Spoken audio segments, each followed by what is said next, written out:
Салқын сливочный масламызды ұнға батырып отырып, осылай жырқалап өткіземіз.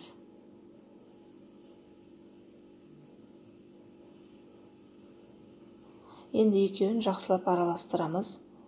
Бір келгі крошка болғанша.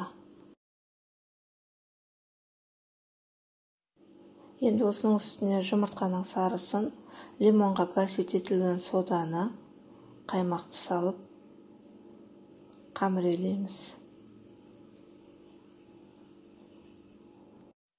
Қамырымыз дайын, екіге бөліп аламыз, бір үлкен, бір кішкентай етіп.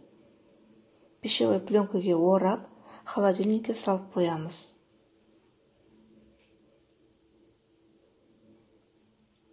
Табамызға сливочный масло жағып аламыз. Үлкен қамырымызды жаямыз астына. Жан-жағына бортик шығарып аламыз. Енді начинканы дайындаймыз. Осылай барлығын майдалап кесіп шығамыз. Мейізді ортасынан бір бөліп шығамыз.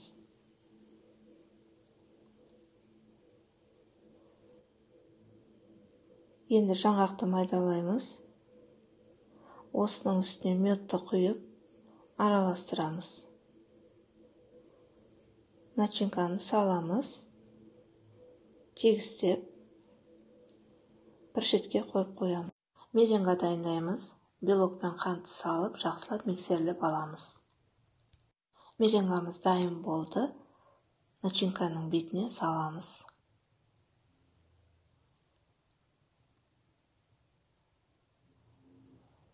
Тегістеп шығамыз барлық жеріне. Кішкентай қамырымызды жайып, 4-5 бөлікке бөліп аламыз. Осылай қойып шығамыз.